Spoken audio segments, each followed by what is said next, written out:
पिछले 2 सालों में गांव-गांव जाकर प्रशांत किशोर जी ने हर व्यक्ति को यही बात समझाया है कि बिहार कितना गरीब, कितना पिछड़ा है। उनको ये बताना चाहिए कि जब वो अपनी पार्टी बनाकर तीसरा मोर्चा बनाकर बिहार में चुनाव लड़ने की उन्होंने प्रयास किया तो उनको कितने प्रतिशत वोट मिले, कितनी सीटें उन्होंने जीती, और अगर नहीं जीती तो क्या उन्होंने बिहार छोड़ दिया। तो अगर 1984 से आप राजनीति कर रहे हैं और बहुत ही ज़्यादा ज़मीन पर आप सक्रिय रहते हैं, तो फिर आपके पार्टी को जनता ने क्यों पसंद नहीं किया। तो मैं पप्पू यादव जी से पूछना चाहता हूं कि भाई आपने अपने कितने वर्कर को नेता बनाया है आज तक।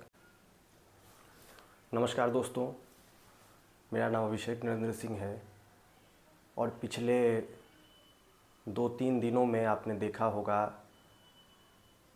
कि पूरे मीडिया में, खासकर बिहार की मीडिया में, प्रशांत किशोर जी के उस बयान को चलाया जा रहा है जिसमें उन्होंने अमेरिका में रह रहे बिहार के लोगों के साथ जो बातचीत उन्होंने की, उसमें बिहार की यथास्थिति को, ज़मीनी हकीकत को, जो उनका अपना अनुभव 2 सालों का रहा है, उसको बताया। और साथ में उन्होंने बिहार के रीडेवलपमेंट को लेकर काफ़ी ऐसी चीज़ें बताई जो शायद सीखने और समझने की ज़रूरत है। लेकिन चूँकि बिहार के मीडिया को बिहार में ऐसी चीज़ों सुनने की आदत नहीं है, उन्हें जाति धर्म की राजनीति को देखने और सुनने की आदत है। तो ऐसे में अगर कोई नेता इस तरह की विजनरी बातों को कर रहा है तो वो शायद उनको पसंद नहीं आया, और इसीलिए उन्होंने यह दिखाया कि प्रशांत किशोर जी बिहार को गरीब बता रहे हैं, बिहार को ना सुधरने वाला राज्य बता रहे हैं। यह बात प्रशांत किशोर जी ने पहली बार नहीं कही है। पिछले 2 सालों में गांव-गांव जाकर प्रशांत किशोर जी ने हर व्यक्ति को यही बात समझाया है कि बिहार कितना गरीब, कितना पिछड़ा है। गांव में कहीं पर कोई विरोध नहीं हुआ, सब ने कहा कि बिल्कुल सही बात कह रहे हैं। लेकिन चूंकि उपचुनाव के नतीजे जनसुराज के पक्ष में नहीं रहे हैं, तो मेन जो बिहार की मीडिया है वो उस बात को तोड़ मरोड़ कर एक परसेप्शन बनाने का प्रयास कर रही है कि चुनाव में हार से प्रशांत किशोर जी बौखला गए हैं।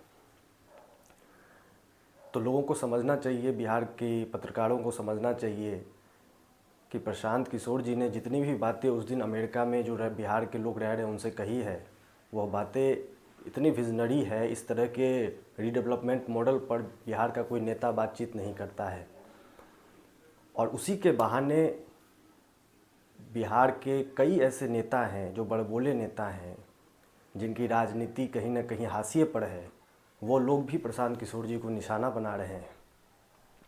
सबसे पहली चीज़ तो जो उपचुनाव में नतीजे आए हैं, मैं उन लोगों से भी पूछना चाहता हूं जो लोग प्रशांत किशोर जी को निशाना बना रहे हैं कि जब उनकी पार्टी पहली बार चुनाव लड़ी थी तो कितनी सीटें जीती थी और कितने प्रतिशत वोट उनको मिले थे।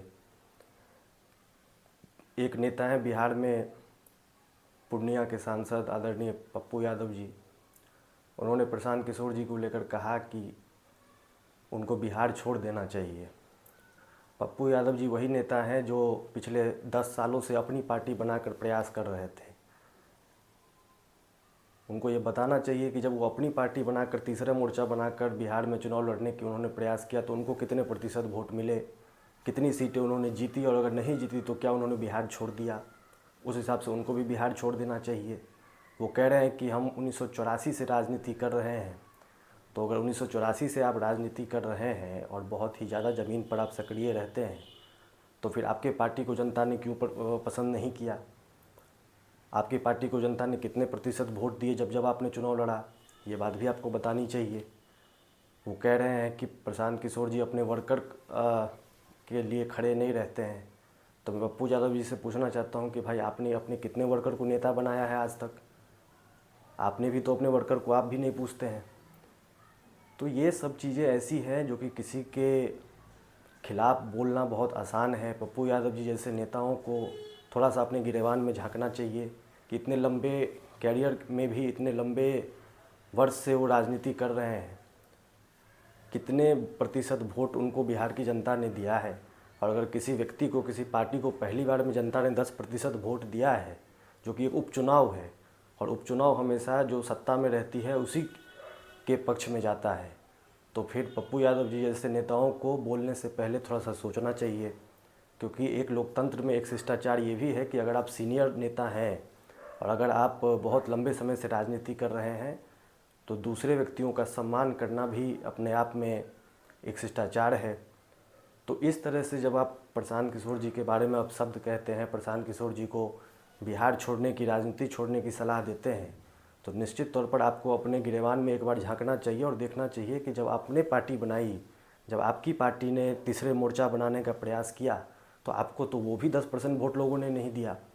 दूसरी बात यह है कि जहाँ पर भी चुनाव हुए हैं, जो भी उपचुनाव 4 सीटों पर हुए हैं, एनडीए और महागठबंधन के अलावा कोई भी एक दल अगर तीसरे नंबर पर रहा है तो वो जनसुराज रहा है। यानी कि पहले ही प्रयास में बिहार में जो बरसों से नहीं हो पाया है, वो तीसरा विकल्प लोगों को प्रशांत किशोर जी ने दे दिया है और जनसुराज वो विकल्प बन भी गई है। आप लोग क्या सोचते हैं, कमेंट बॉक्स में अपनी प्रतिक्रिया ज़रूर लिखें। जय बिहार, जय हिंद।